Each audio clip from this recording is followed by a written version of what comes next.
KPK की आवाम के लिए चोर का लक़ब बर्दाश्त नहीं कर सकता। चोर कौन है सबको मालूम है। उन्होंने ये भी कहा कि कश्मीरियों के सामने हुकूमत की हवा निकल गई और अगर कश्मीरियों की तरह KPK की आवाम आगे निकल गई तो फिर मसला बहुत ही गड़बड़ हो जाएगा।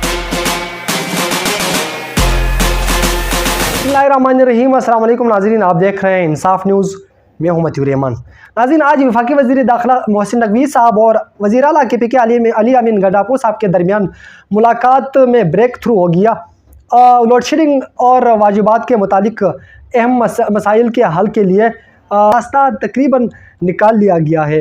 गुज़श्ता रोज़ आप लोगों को याद होगा कि गुज़श्ता रोज़ अली अमीन गंडापुर साहब ने KPK असम्बली में स्पीच किया और उन्होंने हुकूमत को 15 दिन का अल्टीमेटम दिया था कि 15 दिन के अंदर अंदर आपने लोड शेडिंग का मसला हल ना किया गया तो ज़िम्मेदार आप लोग खुद होंगे। और उसके साथ साथ अली अमीन गंडापुर साहब ने यह कहा कि अगर हमारे मसाइल हल न किए गए तो बिलखुसूस लोड शेडिंग का जो बड़ा मसला है उसको अगर हल ना किया गया तो मैं KPK में वापडा के जो दफ्तर है हम क्रैक डाउन करके दिखाएंगे।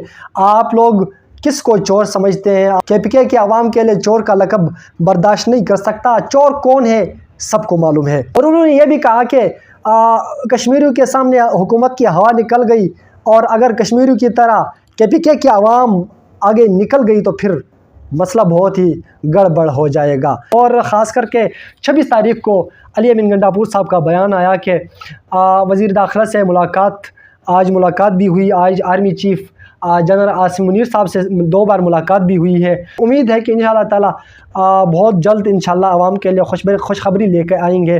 आवाम को इंशाअल्लाह रिलीफ मिल जाएगा।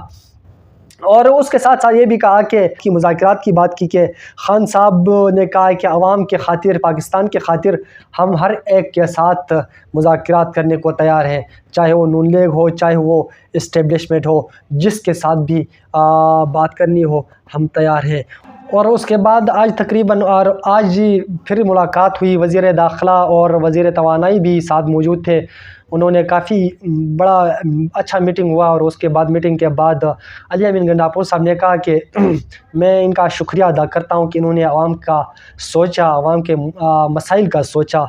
मैं बहुत ही शुक्रिया अदा करता हूं, शुक्र भी अदा किया और साथ साथ ये भी कहा कि इंशाअल्लाह आवाम के मसाइल के लिए KPK के आवाम के मसाइल जो है, जो भी जितने भी मसाइल हैं उसके लिए इंशाअल्लाह मिलकर काम करेंगे। आगे मिल के इंशाअल्लाह इस पे मतलब मुफाहिमत के साथ इंशाअल्लाह काम करेंगे। मैं पहले भी इस पे मैं बात कर चुका हूँ कि अगर आप लोग मुफाहिमत करेंगे, आप लोग अगर मुफाहिमत के लिए हाथ बढ़ाएंगे तो यकीनन इसका सलूशन ज़रूर निकल आएगा।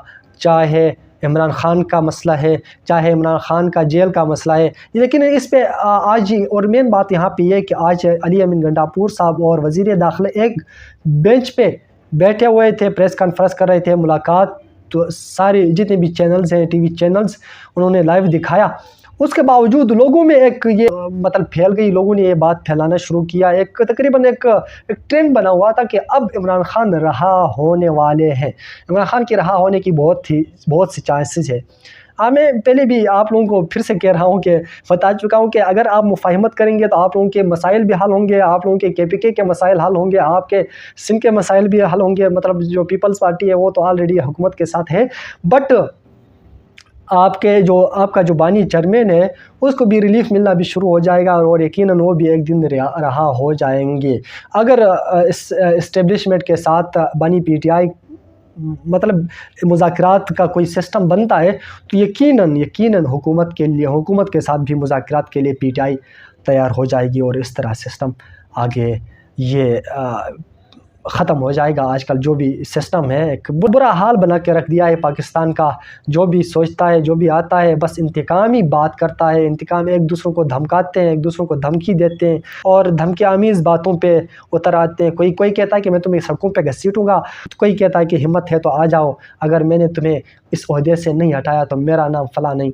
ऐसे बातें करते हैं, अभी भी करते हैं। अल्लाह उम्मीद है कि एक दूसरों के साथ मुफाहिमत के साथ पेश आएंगे, सोच समझ के एक दूसरे के लिए, पाकिस्तान की आवाम के लिए, पाकिस्तान के मसाइल को मद्देनज़र रखते हुए यकीनन मुफाहिमत के लिए हाथ बढ़ाएंगे।